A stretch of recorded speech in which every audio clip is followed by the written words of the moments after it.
Bonjour et bienvenue dans cette nouvelle vidéo. Alors, tout d'abord, veuillez m'excuser parce que j'ai fait cette vidéo avec un peu de retard parce que ça concerne la déclaration fiscale que certains d'entre vous ont reçue de la part d'Amazon et qui doit être faite et mise à jour pour au plus tard le 25 octobre. Donc nous sommes le 24 octobre, le jour où je tourne cette courte vidéo, et de mettre à jour étape par étape la déclaration fiscale sur votre compte Kindle Direct Publishing. Donc vous rentrez votre nom, votre prénom, le lieu de votre résidence, votre adresse. Alors mon adresse a changé entre temps, donc vous rentrez votre bonne adresse, le numéro de téléphone bien évidemment, si c'est le cas pour vous et aussi.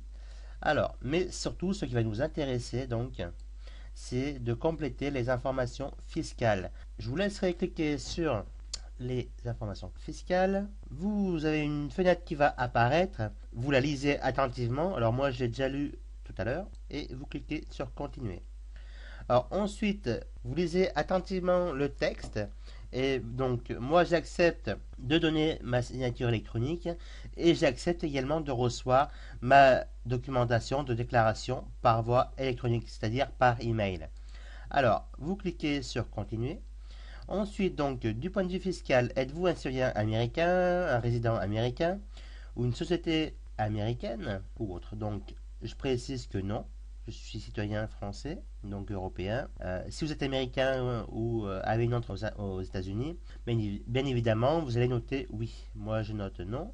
Alors, vous lisez attentivement le texte situé en dessous et vous continuez.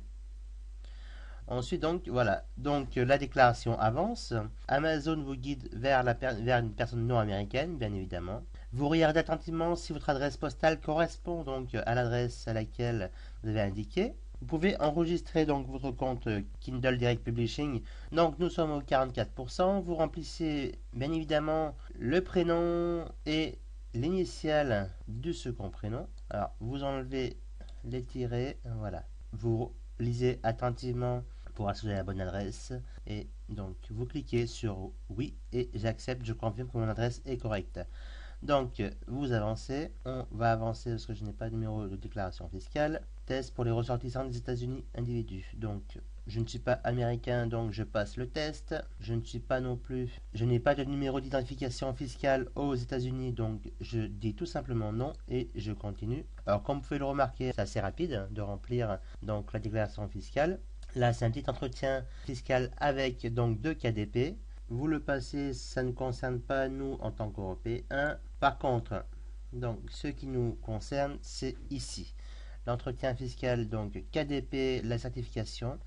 Vous lisez attentivement. Donc, je suis l'ayant droit ou suis autorisé à signer au nom de l'ayant droit de tous les revenus auxquels ce formulaire se rapporte. Alors, je ne suis pas un résident américain ou un citoyen américain. Je rentre mon nom et mon prénom, la date, l'adresse email à laquelle mon compte est enregistré et là j'agis en tant qu'individu. Vous êtes obligé de cliquer sur les 4 cases et vous soumettez donc le formulaire. C'est quasiment terminé. Il vous suffit maintenant de cliquer sur terminer.